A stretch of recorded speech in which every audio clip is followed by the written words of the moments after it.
Welcome to Hojo Radio. K-E-L-L-O. The Jell-O program starring Jack Benny with Mary Livingston, Phil Harris, Dennis Day, and yours truly, Don Wilson. The orchestra opens the program with Night After Night.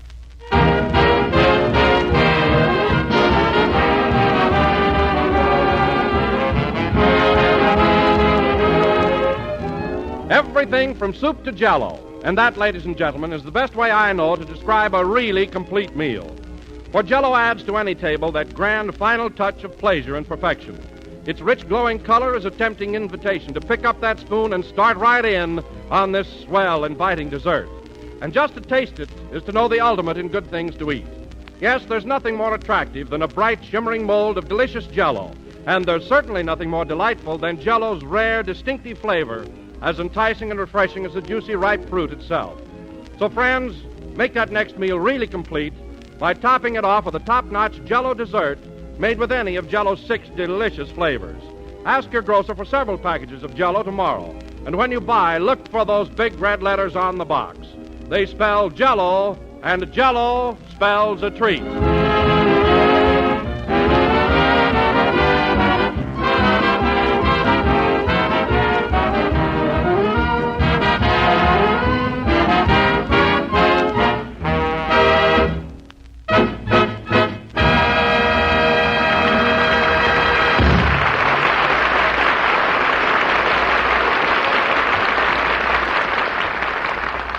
That was Night After Night, played by the orchestra. And now, ladies and gentlemen, we bring you our master of ceremonies. A man Hold it, Don, hold it. Jack isn't here yet. Well, where is he? Well, he's out in the hall talking to Orson Welles on the telephone. You mean Orson Welles, the famous actor? Yeah. What's he talking to him about? Well, it's a long story. Jack is still burned up because he didn't win the Academy Award this year.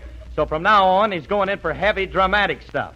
And right now, he's out there trying to get Orson Welles to coach him. Ain't that a Lulu? But, gee, Mr. Benny's a comedian. What does he want dramatic lessons for? Well, that's what I say. He ought to stick to them big shoes and baggy pants. But I guess I better go out in the hall and get him. Yeah, tell him to make it snappy. We're on the air. Okay. Yes, I understand, Orson. Yes. Yes. Quite. Oh, but definitely. Very well, Orson. I shall be expecting you within the hour. Hey, Jackson, we're waiting for you. I'll be there in a moment, Phil, old boy. By the way, Orson, shall I send my car for you, or will you take a cab? Oh, very well. I shall be looking forward to your visit. Thanks very much. Goodbye. Well, that's that.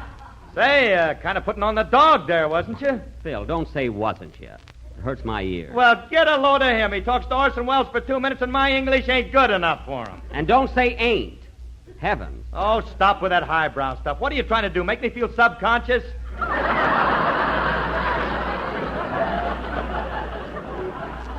That's self-conscious. And listen, Phil, when Orson Welles gets here, will you do me a favor and talk just with your hands? I'll tell him you've got laryngitis. Come on, let's go inside. Yes, let's join the others. Hip, hip. Gee, you're funny. You know, Phil, it's amazing that you haven't got your own program. Well, I may have one of these days. I often dream about my own show. Oh, you do? Well, maybe I can arrange for the Sandman to tear up your option and sprinkle it on you. Come on, subconscious. Oh, hello, Dennis. Hello, Mr. Benny. Oh, hello, Don. I'm sorry I'm late. Oh, that's all right, Jack. Shall I go ahead now with your introduction? Oh, don't bother. Let it go tonight. Well, no build-up for the star, huh? It isn't necessary, Phil. I think I'm fairly well known, don't you? You're Don Tootin. Everybody knows you, Mr. Benny. Why, your name is famous from coast to coast. Well, thanks, Dennis. That kid'll work next year.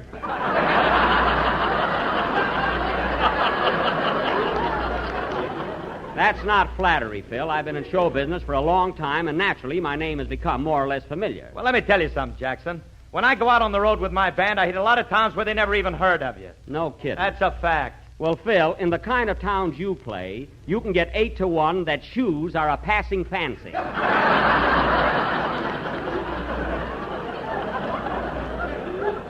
You never played a town yet where you didn't have to get off a train and get on a bus, get off the bus and get on a horse, get off the horse and crawl through the brush. You're not an entertainer, you're an explorer. Say, Don. Yes, Jack. I meant to tell you, I just spoke to Orson Welles on the phone, and he's coming over in a little while. Oh, yes, Phil mentioned something about it. He said you wanted Mr. Wells to coach you in dramatics. Yes, and he has consented to help me out. Gee, Mr. Benny, you're a swell actor now. You don't need any coaching. Yes, I do, Dennis. That's right. Don't change your mind so fast. You know, Don, I've been doing comedy for a long time in radio and pictures, and, comedy is all right, but I've decided to go in for deeper things. Now, Dennis. Yes, please? Mr. Wells will be here pretty soon, so I think you ought to get your song over with. Have you got something ready? Yes, Mr. Benny. This being St. Patrick's Day, I'm going to sing a real old Irish folk song called Phil the Fluter. Well, that's very apropos. Go ahead, Dennis. Okay. Say, Jack, I forgot to ask you, how's Mary getting along? Mary? Oh, she's much better, Don, but she'll have to stay in bed a couple more days. Well, I'm very glad she's improving. Hey, what's the matter with Mary? Oh, she had a bad... Dennis, you can close your mouth. We're going to talk for a while. Okay.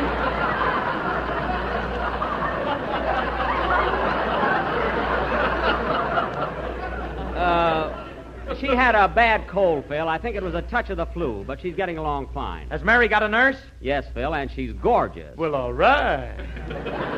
And her husband, who is 6'4" and could break you right in two, isn't bad looking either. Sing, Dennis. I think there'll be no more interruptions.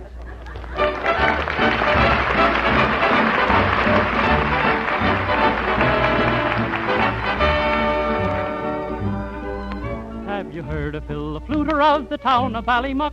The times were going hard with him. In fact, the man was broke. So he just sent out a notice to his neighbors, one and all, as how he'd like their company that evening at a ball. And when right now he was careful to suggest to them, if they found a hat of his convenient to the door, the more they put in, whenever he requested them, the better would the music be for dancing on the floor. With the toot of the flute and the twiddle of the fiddle, oh, hopping in the middle like a heron on the griddle, oh, up, down, hands around, crossing to the wall.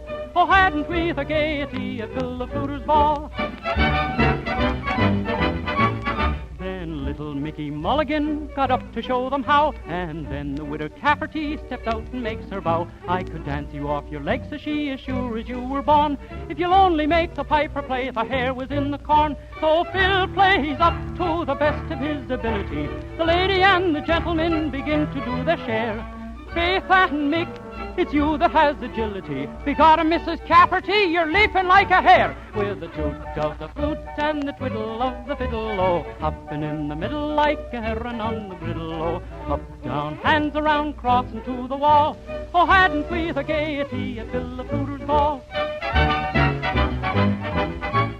Then Phil the Fluter tipped a wink to little crooked Pat. I think it's nearly time, says he, for passing round the hat. So Paddy passed the hat around and looking mighty cute, says you've got to pay the piper when he tooters on the flute.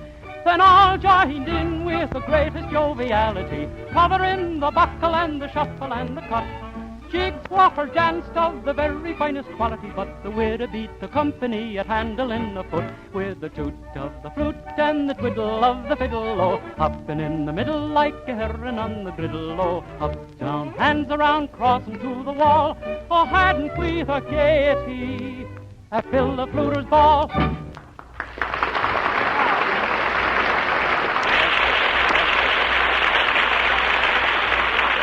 Yep. That was Phil the Fluter, sung by Dennis Day, a real Irishman. You know, Dennis, it's a funny thing, but you're the only Irishman I ever met that I can lick. Don't be too sure about that, buddy.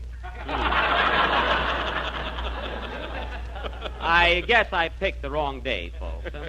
Say, I wonder what's keeping Orson. He ought to be here pretty soon. Well, Jack, you must remember that Mr. Wells is a very busy man.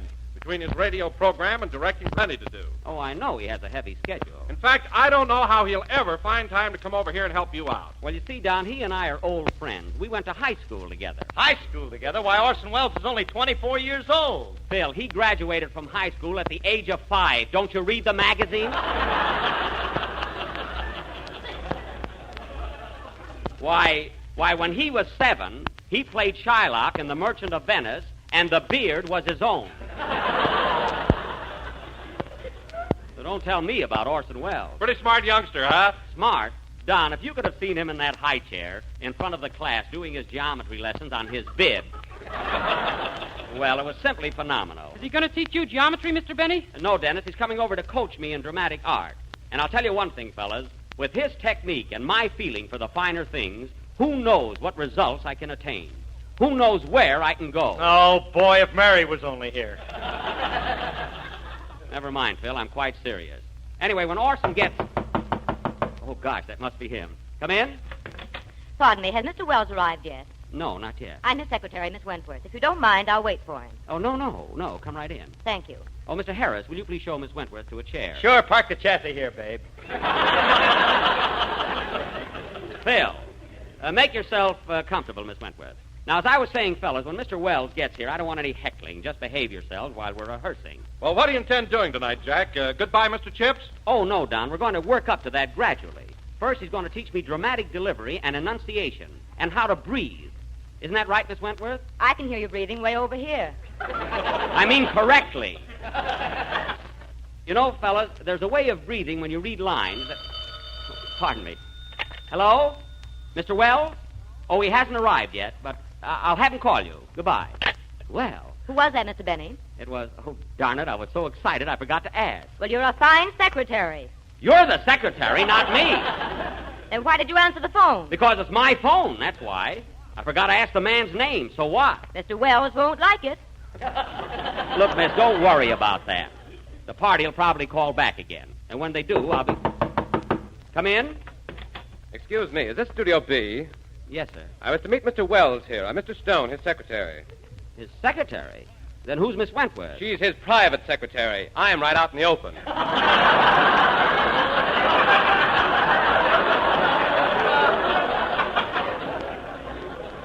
Oh. Well, come right in. Mr. Wells should be here any moment. Thank you. How do you do, Miss Wentworth? Good evening, Mr. Stone. Gee, that Orson's a pretty busy guy, ain't he? Phil, I warned you about saying ain't. Oh, that's right. He's a pretty busy guy. Am he not? Just let it go, Phil. Now, Don, I wish that Mr. you and Stone, Dennis... here's a script the Theater Guild sent from New York. Thank you. And by the way, there was a phone call from Mr. Wells, but Mr. Benny failed to get the name. Oh, that's terrible. I said I was excited, and I made a mistake. I'm sorry. Mr. Wells won't like it. Nuts to Mr. Wells!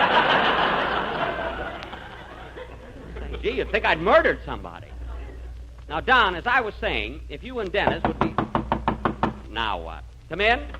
Pardon me, I'm looking for Studio B. I have an appointment. He isn't here yet. Have a seat. Good evening, Mr. Wells. Good evening, Mr. Wells. Good evening, Mr. Wells. Oh, Orson! Come right in!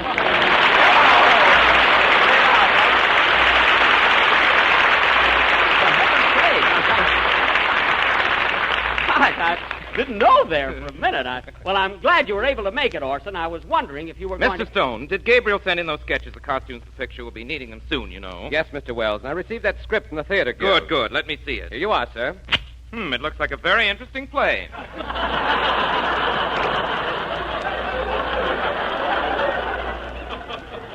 Well, However, to finish the second act, we'll need polishing. gee. Oh, Orson, before we get started, I'd like to have you meet some of the members. Miss Wentworth, did you cable Mr. Miller about the American rights to his new production, the one that opened last week in London? Yes, I did, Mr. Wells. And by the way, just before you arrived, a phone call came for you. But Mr. Benny didn't get the name. Snitcher. I was excited, Orson. That's all right, Jack, but watch those things in the future. Oh, I will. I will, yeah. Now, Orson, before we get started, I'd like to have you meet the members of my cast. This is our announcer, Don Wilson. How do you do, Mr. Wilson? It's a pleasure, I'm sure. And this is Dennis Day, our young tenor. Mr. Day? How do you do? Dennis, don't curtsy.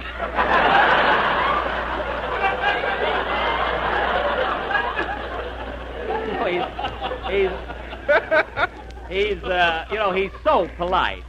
And, oh, yes, this is our orchestra leader, Phil Harris. Good evening, Mr. Harris. Hi, Orson. Still scaring people?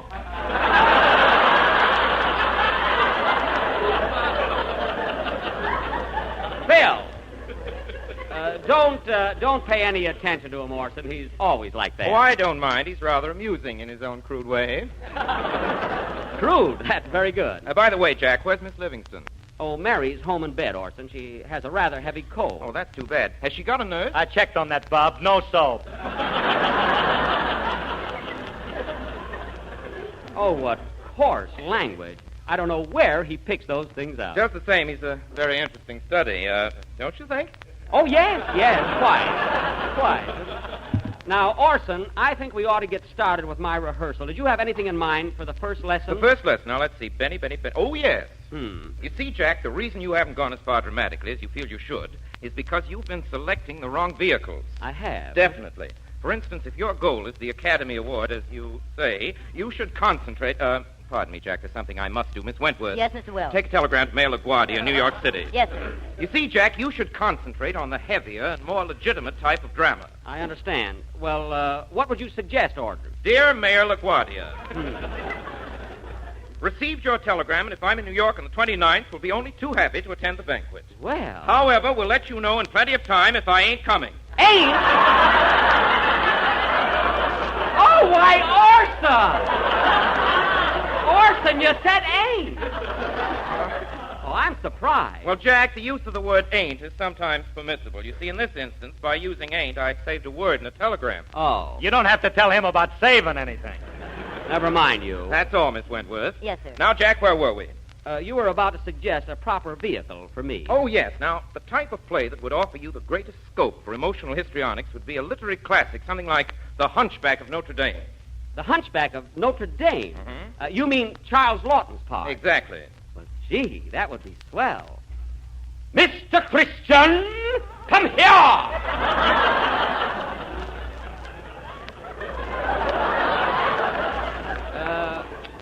How's that?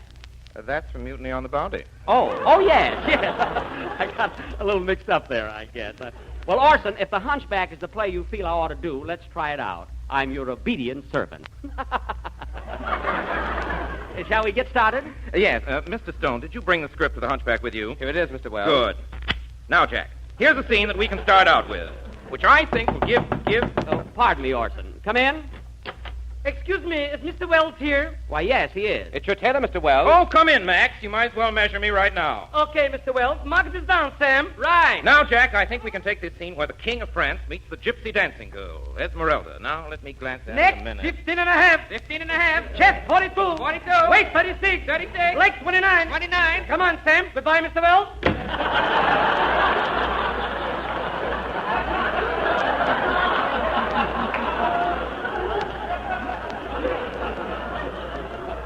Gee. Yes, I think this scene will be fine, Jack. Well, I'll do my best, Orson. Now, do you think Miss Wentworth. Yes, Mr. Wells. Take a memo to the tailor. No belt in the back. Now, Orson, as I was saying, do you think I ought to give my own interpretation of the Hunchback, or should I mimic Charles Lawton? In other words... Oh, darn it, excuse me. Hello? What? What? London? London, England? Oh, I think that's for me, Jack. Gee, London. Hello?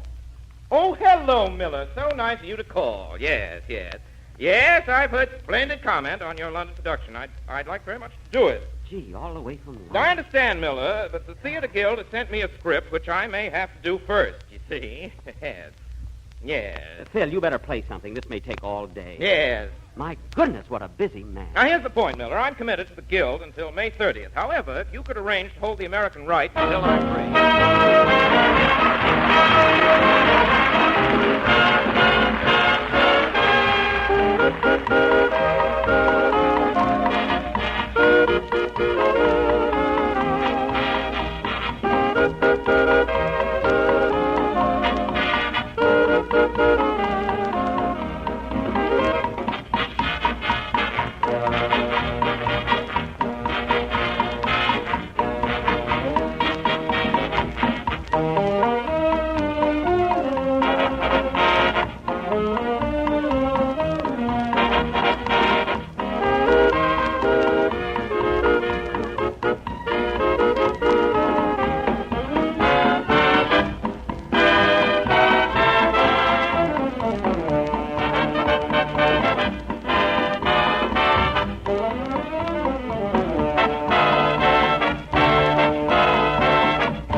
That was Woodpecker's song, played by Phil Harris and his orchestra. And, Phil, I'm very glad to see that you're not a hypocrite. What do you mean, hypocrite? I mean, your music was the same as always. You didn't play good just because we have a distinguished visitor. Well, Orson, shall we get started with the Hunchback of Notre Dame? I'm raring to go. Oh, now, wait a minute, Jack. Mr. Wells, I have an important message to deliver right now, and I wish you'd listen to it and give me your frank opinion. Oh, I'd be glad to, Miss Wilson. Don, Orson is here to help me. Now, Jack, this will only take a second. Oh. Ladies and gentlemen, next time you're in the mood for a tempting and appetizing dessert, go to your neighborhood grocer and ask him for a package of Jell-O. You will find it's not only economical and easy to make, but comes in 6 delicious flavors. So be sure to insist on genuine Jell-O and look for the big red letters on the box. Wow. How was that, Mr. Wells? Very good, very good. But I wish there was some place you could bring elephants in there. Elephants. What an imagination. Well, let's get to me now, eh, Orson? All right, Jack. I see you're ready to play the Hunchback. What did you do? Stuff a pillow up your back? No, that's this suit. I must have it altered. Say, Orson, I was just thinking. Of course, I don't want to complain or anything, but as I remember in the picture, Quasimodo, the Hunchback, had very little to say. In fact, all he did was grunt and groan. That's not very dramatic, is it? Well, now that's where you're wrong, Jack. A groan or a grunt, if properly delivered, can convey as much emotion as a whole page of dialogue. Well, perhaps you're right, although I never thought of that. Now tell me, Jack, can you groan? Groan? You ought to hear him on payday. Phil, you're the only one I resent pain. Well, now that you've explained it, Orson, I think I can handle it all right. Very good. Then let's get started. Now, this particular scene calls for the King of France. I'll play that. Frollo, the King's High Justice. I'll play that, too. Quasimodo, the Hunchback. That must be me, isn't it? Yes. And Esmeralda, the Gypsy Girl, Miss Wentworth. Would you care to help us out, please? Delighted, Mr. Wells. Now, Orson, I noticed in the script here that Quasimodo rings the bells in the Tower of Notre Dame. Do you want me to ring them? No, I'll handle the bell.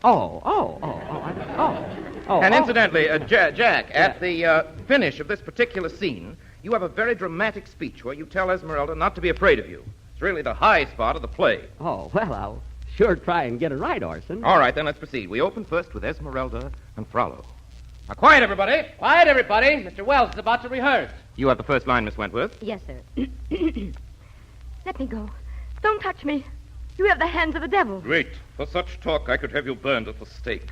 I am the law. Yes, the law that drives my people out of France. You deserve it. You are thieves and swindlers. You are lazy and you live by magic tricks and sorcery. But you don't know the gypsies. I don't want to know them. I want to wipe them out with fire and sword. Every one of them.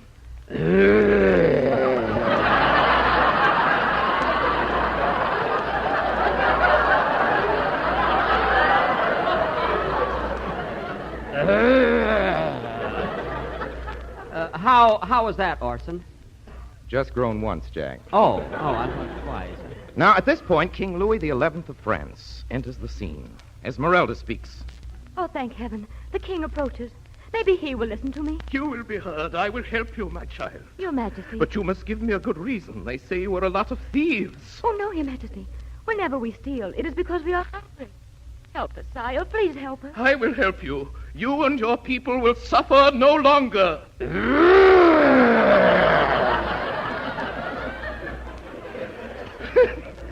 Go back to your people, my child, and tell them that their king will see that they have food and shelter, and that in the future they shall be unmolested.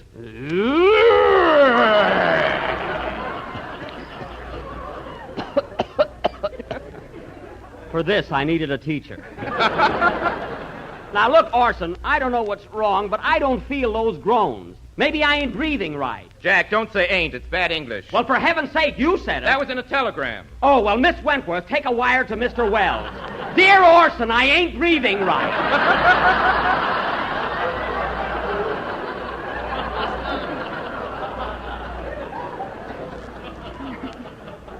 And another thing, Orson, when do I get to that long speech of mine? It's right here at the top of the next page. Esmeralda speaks again. Continue, Miss Wentworth.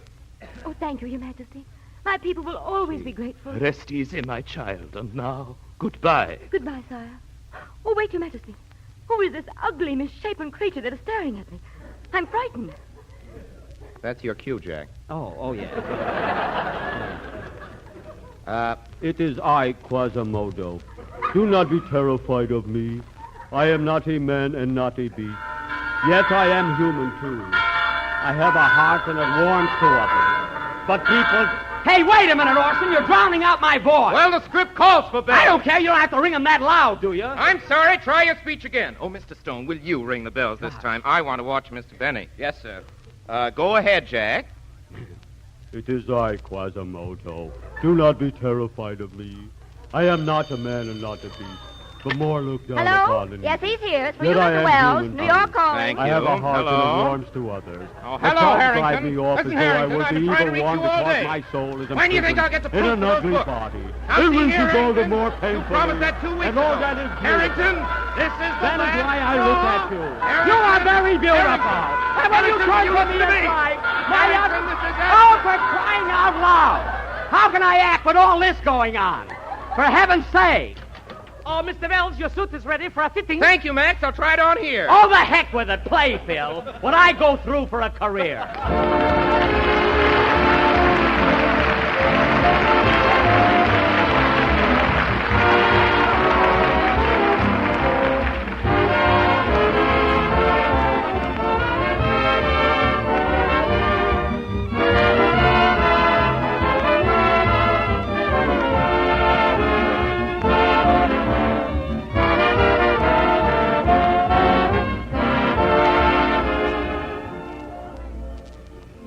Folks, if you're looking for a swell dessert to serve for Easter dinner next Sunday, look no farther.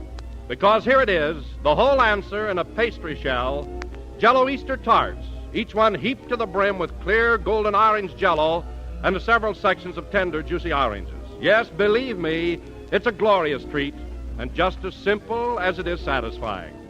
To make it, all you do is dissolve 1 package of orange Jell-O in 1 pint of hot water. Chill until slightly thickened. Divide 3 medium oranges into sections, drain them, and arrange in 8 baked tart shells. Fill the shells with Jell-O, chill, and then, if desired, garnish with whipped cream before serving. The result, ladies and gentlemen, is a truly marvelous dessert. So plan now to highlight next Sunday's dinner with one of the most delicious and intriguing treats you ever tasted, Jell-O Easter tarts, a grand combination of plump, juicy oranges and rich, brilliant orange Jell-O.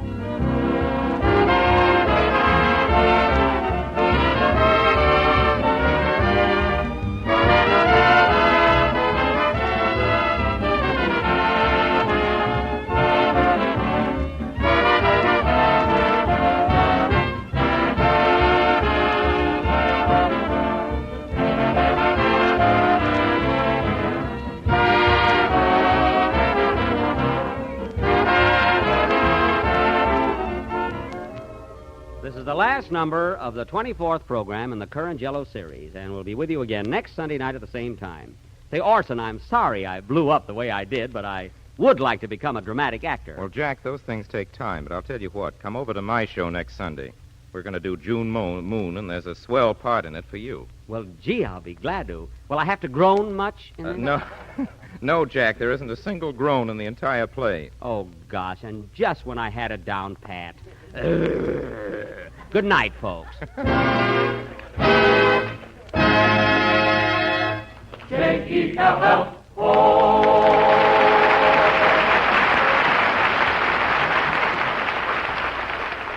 And here's more fun and enjoyment for you. Tune in every Tuesday night for another swell half hour of Jell-O entertainment, The Famous Aldrich Family. See your local paper or movie and radio guide for time and station. Hojo Radio, we're your old-time radio headquarters. Stay tuned. Mother, is Maxwell House the best coffee in the whole world? Well, your father says so, and your father knows best.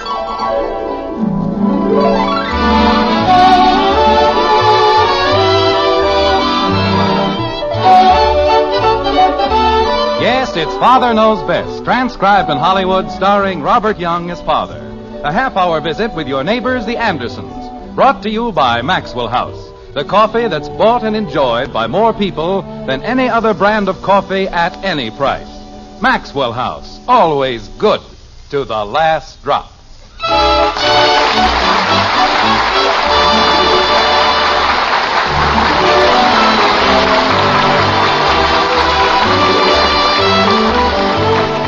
When you get right down to it, Life today can be pretty complicated.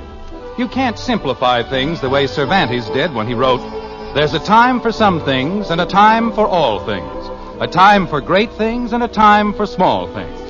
If you wrote a thing like that today, you know what they'd say? They'd say, "What kind of time? Daylight saving or standard?" See what I mean? Life has become very confusing. And in Springfield, in the white frame house on Maple Street, the Andersons will probably confuse it still further, like this. I don't know what's gotten into me lately. I keep yawning all the time. Yes, dear. Guess I must be getting old. Yes, dear. Well, you don't have to agree with me. Margaret. Oh, I'm sorry, dear. I guess I wasn't listening. I was just reading. Jim, you're not going to spread those maps all over the floor again. Why not? Because you disrupt the entire household. That's why not. And furthermore... Dad. Just a second, honey. What is it, Bud? Is it all right if I wear your blue denim shirt? No, it isn't all right. Use your own. Good gosh. What were you saying, dear? I was saying, why can't you listen to a news broadcast like anyone else? You don't see other people spreading maps all over the floor. For your information, my pet, General MacArthur would rather be caught dead than listen to a news broadcast without his maps. Well, if it makes you and General MacArthur happy by... Dad. Oh, what is it, Bud? It's in the wash. What is? My denim shirt. And the pants, too. Well, then wear something else. But I've got the denim pants on. What denim pants? Yours. Bud! Jim, he's going on a hayride, and I didn't want him to wear any of his good clothes, and I knew you wouldn't mind. Bud! Yes, Dad? Take the denim shirt. Thanks, Dad. You're a pal. Oh. And Margaret. Yes, dear. In the future, please let me handle the trouser concession. All right, dear. It's gotten so a man can't call his pants his own.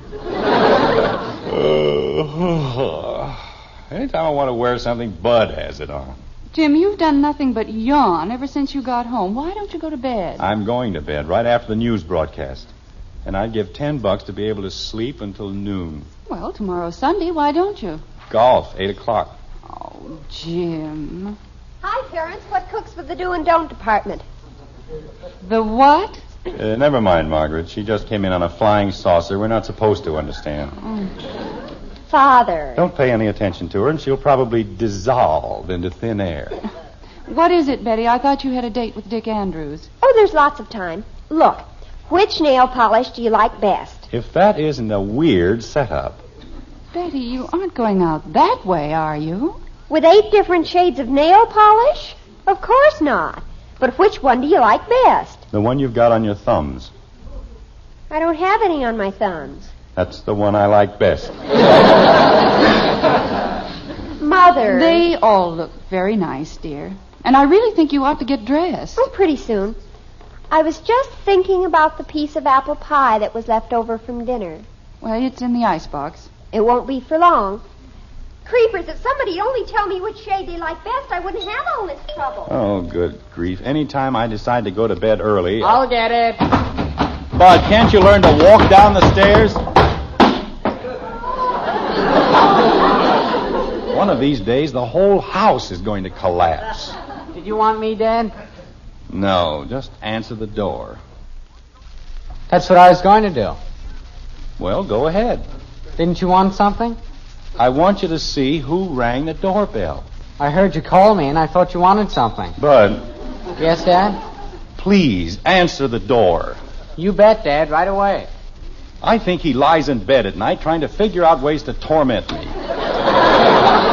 No, dear, you're just tired, and after you've had a good night's rest, everything will seem much brighter. Well, I hope you're right. And I don't care who it is, Margaret. I'm not going to stay up after 10 o'clock. No, dear, but we can't be rude, can we? Maybe you can't, but I can. 10 o'clock is my limit. Who is it, Bud? It was Willie Freehopper, and boy, did he ever look funny. His hat was way down over his ears, and he said he couldn't help it because that was the only size they had. But if they can't get one to fit him, he's going to stuff it full of newspaper, and then he thinks it'll fit better. What did he want? Oh, he brought a telegram. Here you are, Dad. Just any time at all. We'll be fine. You should have seen him, Mom. He had this Western Union hat on, and you could hardly see his face. And he had to hold his head way back like this. No! Yes, he did, Dad. You see, he had the hat way in the back. She can't come. Not again. Jim, it isn't your Aunt Martha. It certainly is my Aunt Martha. Oh. Look at it. Arrive Sunday, be at depot with children, 8 o'clock, Aunt Martha. Didn't even say love. And it's only 9 words. It wouldn't have cost her anything. Jim. Just a minute, honey. Bud, aren't you supposed to go on a hayride? Sure. Well, go ahead. I don't have to leave for 10 minutes. Dear, your father and I have something to discuss. Oh, okay. I was just thinking. Remember the piece of apple pie that was left over from dinner? Betty thought of it first. What? She's in the kitchen with it now. She had 2 pieces for dinner. Betty, wait a minute. I want to talk to you. Jim, why doesn't your Aunt Martha ever give us more notice? I don't know, honey. Now I've got to work all night to tidy up the house. Oh, it looks fine, just the way it is. It doesn't at all, and you know how fussy she is. Sure, she's afraid she might get a little dust on one of her $1,000 bills. The old crab. Jim? Free room and board at the Andersons. No wonder she's rich. She never spends anything. Jim, Kathy's coming. Old buzzard. A fine Sunday I'm going to have. Kathy, where on earth have you been? In the kitchen. I was watching Betty make a sandwich. A sandwich? What happened to the pie? I ate it. Why aren't you in bed? It isn't time. It certainly is time. It's almost 9 o'clock. It isn't even 8 o'clock. Kathy, stop arguing with me and go to bed. But you said I could stay up until 8:30. Well, look at the hall clock. It's almost 9. Oh, no, dear. It isn't quite 5 minutes of 8. And besides... Oh, I guess I forgot to tell you. I turned all the clocks back. You did? Jim, whatever on earth for? Because tomorrow is the last Sunday in September. We go back to standard time at 2 o'clock. And I certainly don't intend to get up at 2 o'clock in the morning to fix a bunch of clocks. Jim, you aren't supposed to turn the clocks back. You're supposed to turn them ahead. Margaret, the principle of daylight saving is to save daylight, right? Well, yes. So but... you turn the clocks back in September and gain the hour you lost in April.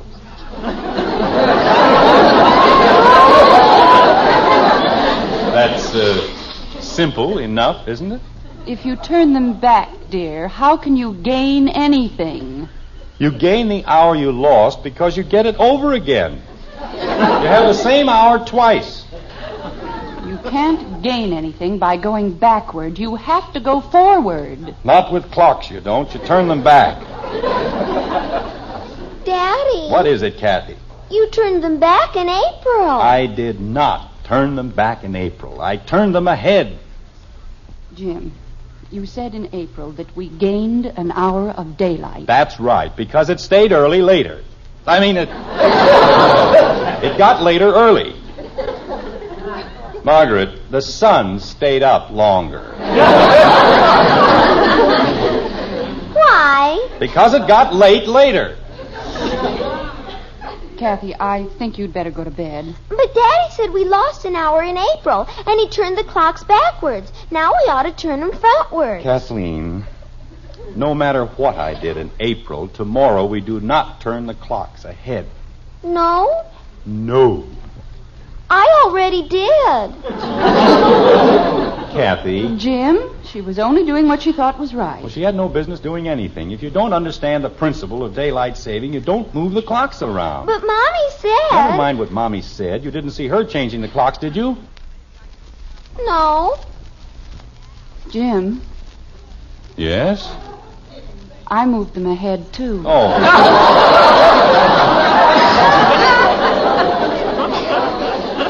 Well, I'm sure that's what you're supposed to do. The paper said you gained an hour. You gain an hour by turning the clocks back. Well, what time is it? How do I know the way everybody gets the clocks all messed up? Betty? Yes, Father? What time does it say on the kitchen clock? 4:45.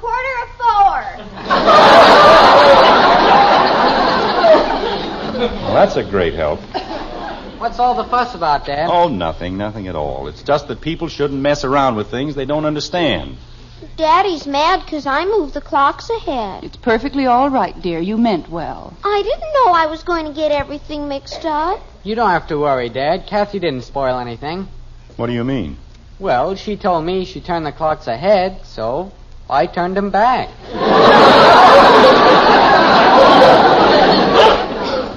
Bud, you moron!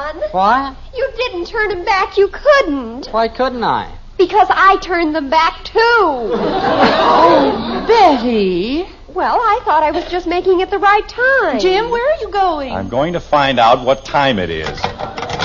You've got the clocks in this house so mixed up we can't tell if it's Wednesday or Friday. Daddy, it's Saturday. Thank you very much.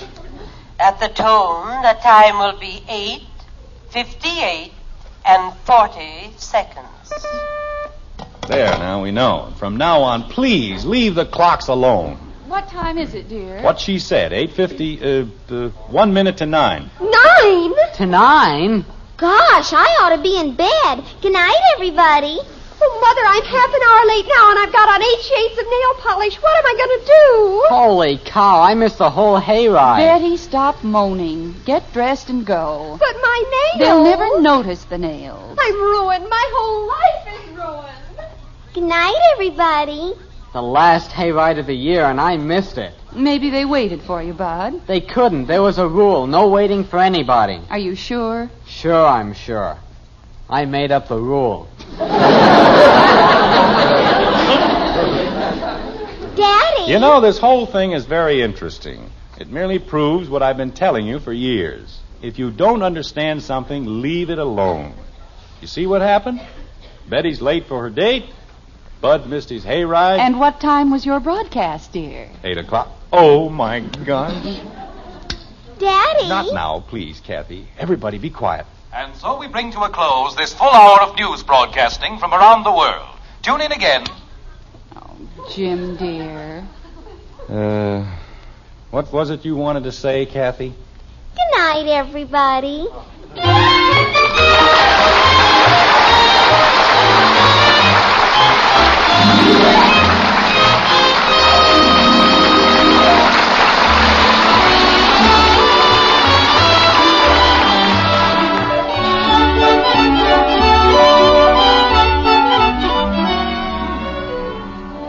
Another cup of coffee, please. It's the best I ever tasted. Tomorrow you can hear that from the world's greatest coffee expert. Yes, ma'am, he'll be there at your table. Because the world's greatest coffee expert is your husband. Of course, we rate ourselves pretty high as experts. Our Maxwell House coffee has long been America's favorite brand. But we know the final judge is that man of yours. And if you'll pour him a cup of Maxwell House, we're pretty certain he'll say, best coffee I ever tasted. In fact, if he doesn't, we'll give you your money back. You see, we know no other coffee tastes like Maxwell House, because no other coffee's made like Maxwell House. Get a pound tomorrow. Start serving your husband the coffee with that wonderful good to the last drop flavor. If he doesn't tell you it's his number one choice, why, you send us the can and unused portion, and we'll gladly refund the price you paid. Our address is right on the front of every one of those familiar blue tins. Put it up to the world's greatest coffee expert tomorrow. Give him Maxwell House coffee. Always good to the last drop.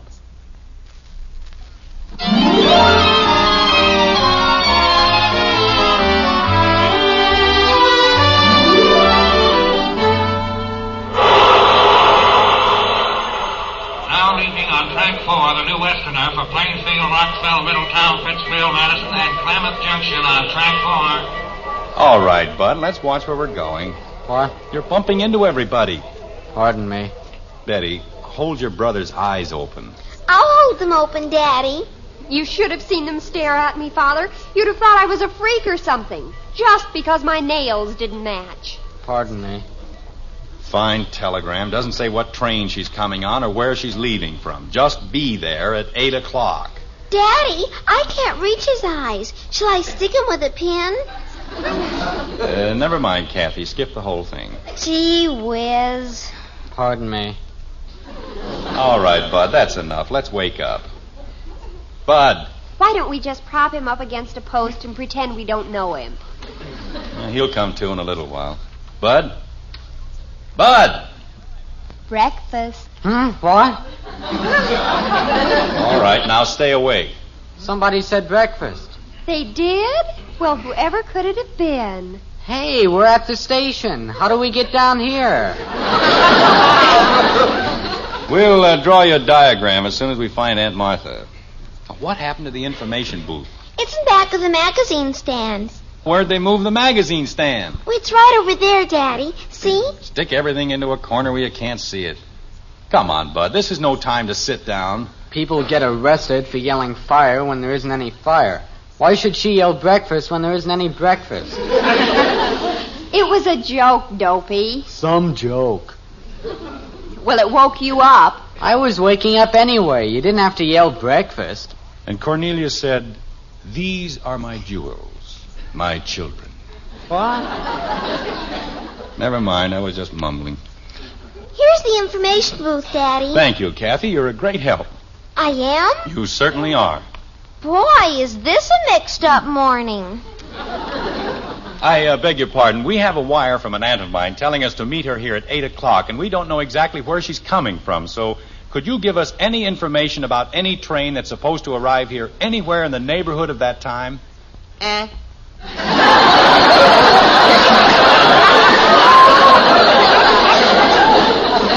said we have a wire from an aunt of mine. What do you mean you don't know where she's coming from? Well, my aunt was staying with my cousins in Bedford. That's where the wire came from, and there isn't any train in Bedford. So? Well, Bedford's halfway between Lancaster and New Canaan, and there's a station in Lancaster on the Lackawanna and St. Paul, and a station in New Canaan on the Springfield and Northern... Wait a minute.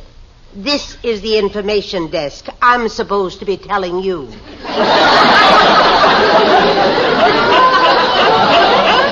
Well, let's not stand on ceremonies. Is there a train from either place at 8 o'clock? Which 8 o'clock?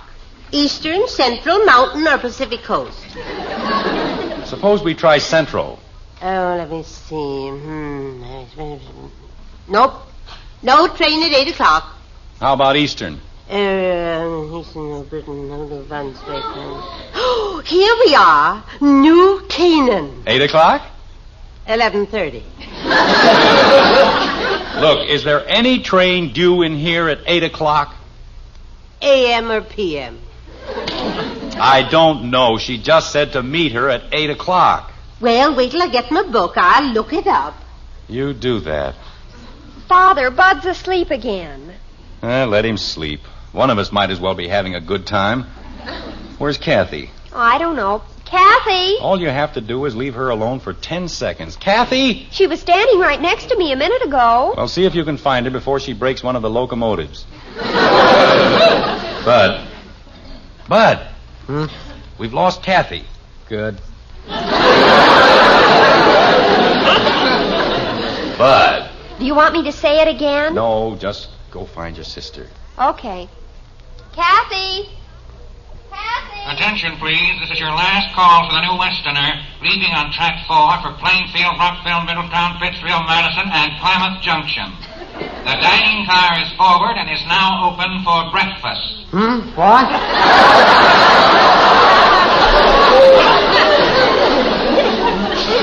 Bud, we can't find Kathy. Somebody said breakfast. We'll all have breakfast in a few minutes. Why don't you go look for Kathy? Where'd she go? We don't know where she went. Just look for her. Holy cow. Wake you up in the middle of the night and then you can't even have your breakfast. Well, I got all the information for you on that 8 o'clock train. Fine. There isn't any. But there must be. She said to meet her at 8 o'clock. We got one at 7:45. Well, that's close enough. Which one is it? It don't run on Sunday. I have a telegram right here in my pocket. I'll show it to you. Were you calling me, Daddy? Where have you been? I was looking at the comics. Well, where are they? On the magazine stand. Oh, those comics. What happened to Betty and Bud? I don't know. Did they get lost? They're looking for you. But I'm here. See that you stay here. Oh, I'm sorry. I guess we're a little confused this morning. You're a little confused. People come up and they don't know where they're going. Oh, I'm sorry. 8 o'clock, 7 o'clock, Eastern, Central. How am I supposed to figure it out? Some of them don't even know where the people are coming from. That's me. Oh. Well, now what are we supposed to do? Shall we dance? Father! All right, Betty, I found her. I wasn't lost. Oh, Father, the most horrible thing just happened. You found Aunt Martha. I got a run in my stocking. I can't walk around here like this. Look at it. Dad. What is it, Bud? There's a big cafeteria over at the other end, and you can get all kinds of breakfast. Later, Bud, later. For only 85 cents, you can get eggs and cereal and milk. I said later. And everything. Look, miss, I want you to read the telegram for yourself. Arrive Sunday, be at depot with children at 8 o'clock. Now, what could be clearer than that? What depot? This depot. How many depots are there in Springfield? Train depot, freight depot, bus depot. Bus depot? Oh, no. Is something wrong, Daddy? She probably came in on a bus. Is there a bus from Bedford at 8 o'clock? Mister, I got enough trouble keeping track of the train. Betty, what time is it? 8:15. Oh, the poor thing. She's probably sitting in the bus depot worrying about us. We'd better get right over there. Oh, hey, wait a minute. There's a 7 o'clock train from New Canaan. Maybe that's the one she meant. She said 8 o'clock. It never gets in until 8. Well, where is it? It won't be in until 9. Oh, my aching back. Now what do we do? Well, why don't we split up, Father? You go to the bus depot and we'll stay here. All right. Why don't I go home? You're going to stay here and meet Aunt Martha, all of you. But maybe she got tired of waiting and took a cab. That's got nothing to do with it. I'm going to the bus depot and you're going to stay here. Father, what if she did take a cab? With her own money? Don't be ridiculous. Daddy! And I don't want any trouble with you. I didn't do anything. I was just thinking. Me too. Why don't you call Mommy and tell her what happened? What? And then if Aunt Martha calls, she can tell her not to worry. Say, that's a very good idea. Thank you, Kathy. You're welcome. Well, we'll call your mother and get her straightened out, and then I'll take off at the bus depot. The phone's right here, Daddy. Thank you, Kathy. I don't know what I'd have done without you today. Father, What is it, Betty? do we all have to stay here? I mean, couldn't you take Kathy with you? I'll be glad to take her with me. She's a joy and a pleasure compared with some of my numbskull children. What did we do? Hello? Oh, Margaret, this is Jim. Oh, Jim, I've been trying to reach you all over town. Honey, if Aunt Martha calls, tell her I'm on my way over to the bus depot. Jim. And I'm leaving the kids at the station in case she's on the 7 o'clock train. Jim. And no matter what she says, tell her she's not to worry. Jim! Margaret, I haven't got time to talk. Jim, will you please listen to me? Yes, dear. What is it? Right after you left, we got another telegram from Aunt Martha. She isn't coming. Oh, no.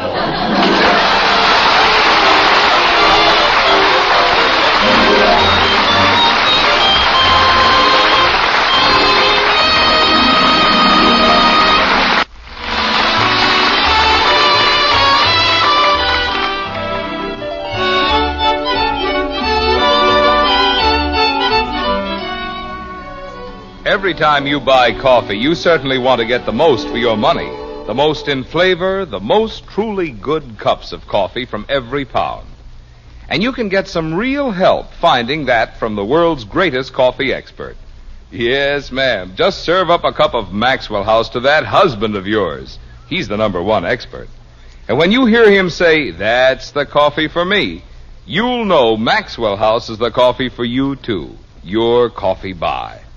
Bring home a familiar blue Maxwell House tin tomorrow. See how much your coffee expert husband enjoys every cupful. And count how many truly good cups of coffee you get in that 1 pound. We're mighty sure you'll find it's Maxwell House coffee that gives you the most for your money. Because it's always good to the last drop.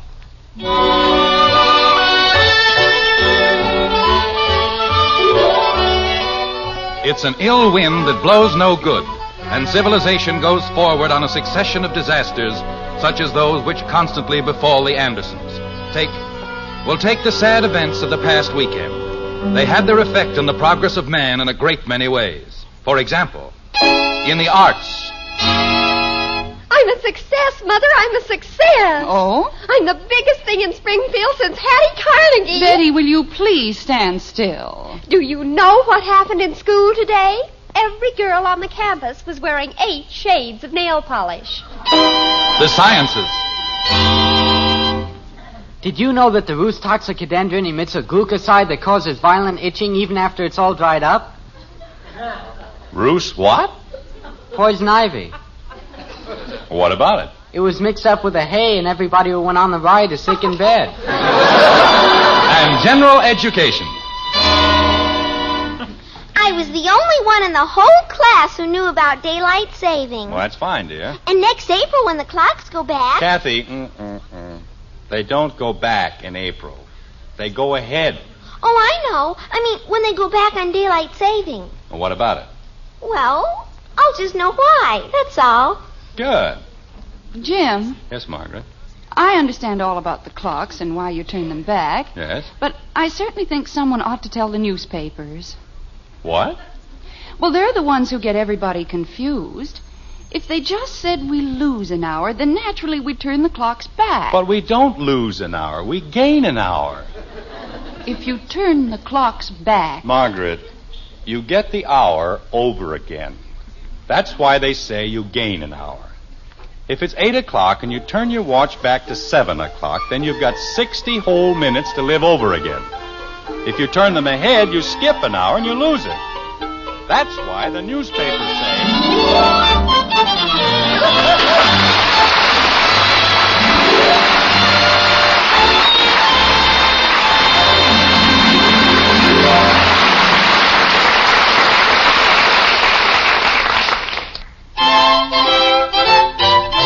Life is swell when you keep well. And what better way to help keep well than with Post 40% Bran Flakes, America's favorite bran flakes. Post Bran Flakes provide bran to help prevent irregularity due to lack of bulk in the diet, plus important vitamins and minerals. And you'll love the delicious flavor of Post Bran Flakes. Serve them for breakfast tomorrow. Remember, life is swell when you keep well. Try Post 40% Bran Flakes.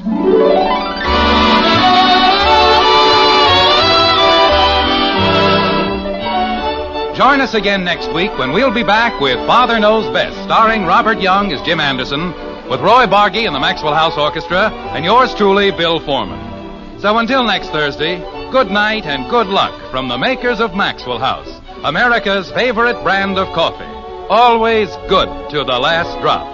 Father Knows Best was transcribed in Hollywood and written by Ed James. Now stay tuned in for Dragnet, which follows immediately over most of these stations.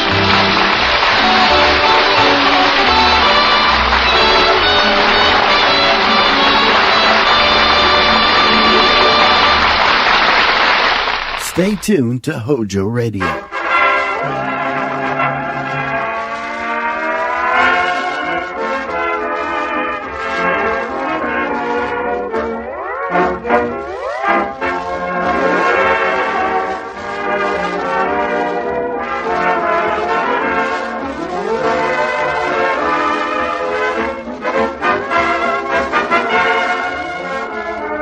Good evening, everyone.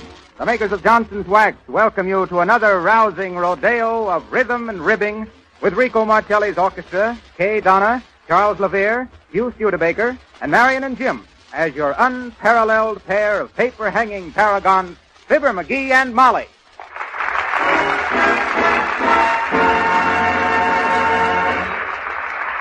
Martelli ups anchor and gives us a mellifluous medley from the picture Shipmates Forever, including I'd Rather Listen to Your Eyes and Don't Give Up the Ship. Cast off, Rico!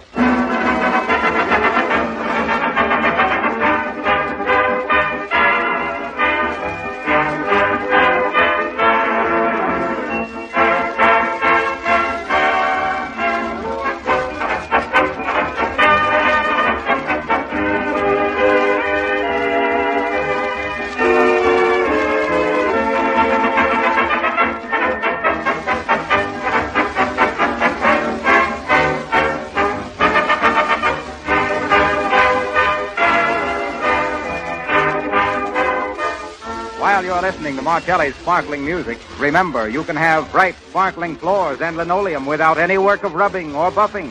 Use Johnson's Glow Coat, the finest no-rubbing floor polish that can possibly be made.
Well, here are some diverting domestic doings at 79 Wistful Vista. Fibber has taken it upon himself to paper the dining room, while Molly surveys his preparations with a skeptical eye. McGee, for the last time, will you give up the idea? What idea is that, Molly? Of papering yourself. I ain't papering myself. I'm papering the walls. Of papering the walls yourself. And you don't know the first thing about it now. Oh, shucks, Molly. It don't take no mastermind to slap some paste onto some paper and stick it on the wall. Shucks. Wasn't I the leading label licker at the Lapawalla Licorice Laboratories? And what has that to do with papering the wall? Just a matter of size is all. You gotta adjust yourself to conditions, Molly, or you don't get along into this world. Well, 'tis a fine time I'm going to have adjusting myself to that purple poppy wallpaper you picked out, McGee. 'Tis enough to give me the spasmodic horrible. Oh, shucks, Molly. You just saw the sample in the book. It wasn't enough to give you the right idea. You wait till you see it all over the walls here. You got no idea how it's going to brighten up this here dining room. Well, I'll just have to learn to eat with my eyes closed. That must be that boy I hired to give me a hand. Let him in, will you, Molly? Let's see now. Scissors, ladder, table, paper, brush, bucket. Just put your coat in the hall there, son. Yes, ma'am. You're Considerable Watson's brother, ain't you? What's your name, Bud? My name is Silly. What do we care? Tell us anyhow. No, sir, I mean my name is Silly. Oh. They called me Silly for short on account of my name being Sylvius, Leviticus, Numbers, Deuteronomy, Watson. Well, for heaven's sake, how'd you get such a name as that? Mammy named me that account. I come right after Pappy made an exodus out of town.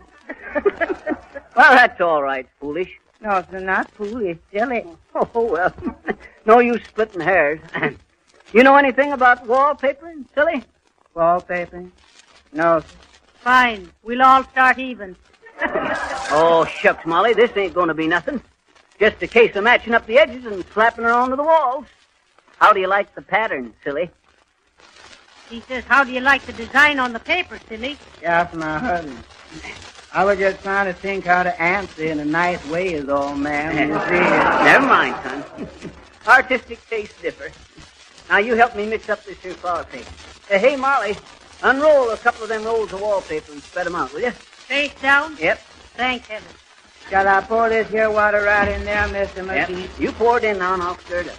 Easy now, easy. Shucks, this here's the first time I mixed paste since I was building kites for old Carson Kipper. Who, McGee? Carson Kipper. Had him a kite factory in Cassopolis. The Carson Kipper Cord Control Kite Company in Cassopolis. Ever hear of it? No, did you? No. I mean, shucks, of course I did. I was construction manager for old Carson Kipper. We built kites from little 8-inch kitty kites to 300-foot box kites. Y'all mean you make kites to sell, Mr. McGee? Yep, mostly army kites. Used them for signaling purposes. Shucks, we developed kites that would carry an army mule for 2 miles. I'll never forget the time our Model 645 JKB 32B ran away with me. I ever tell you about that, Molly? Yes, often.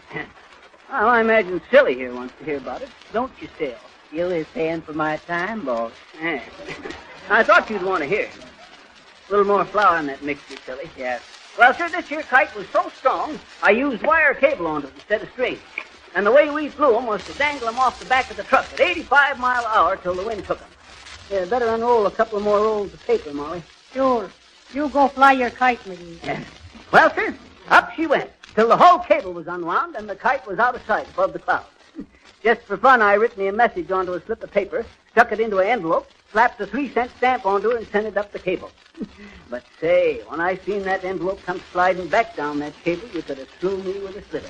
Why, McGee? It had gone so far, it come back marked 3 cents more postage due. Easy on the water in that paste there, Silly. We don't want this too thin. Sounds pretty thin to me already. Then all of a sudden, they come a big gust of wind and snapped the cable.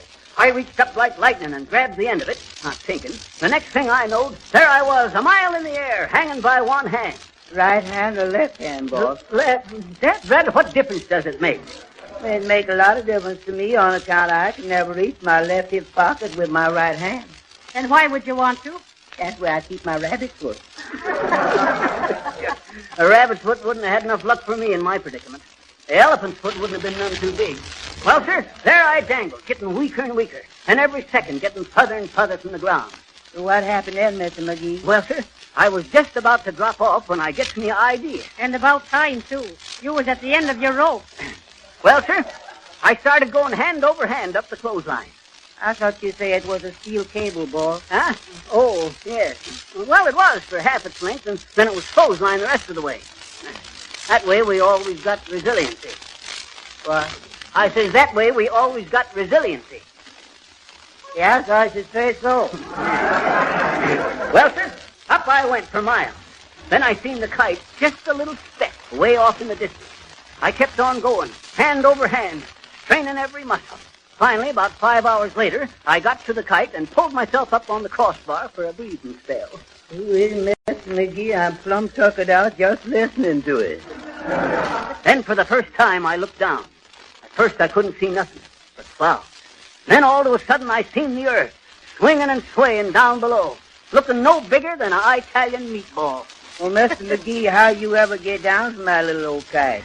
What's that? I say, how you ever get down from that little old kite? Well, sir, what does I do? But I carefully crawls around that kite, tossing and pitching into the wind, and holding on with one hand, I reaches down and grabs onto the tail. Then I lowers myself knot by knot, real slow. About 10 knots an hour. Real slow down the tail of the kite till I was down to the last knot, and there I hung, swaying in the wind, hanging in space by one hand. More water in that case there, boy. Yes. But what happened then, boss? Huh? Oh, nothing. That was the end of the tale.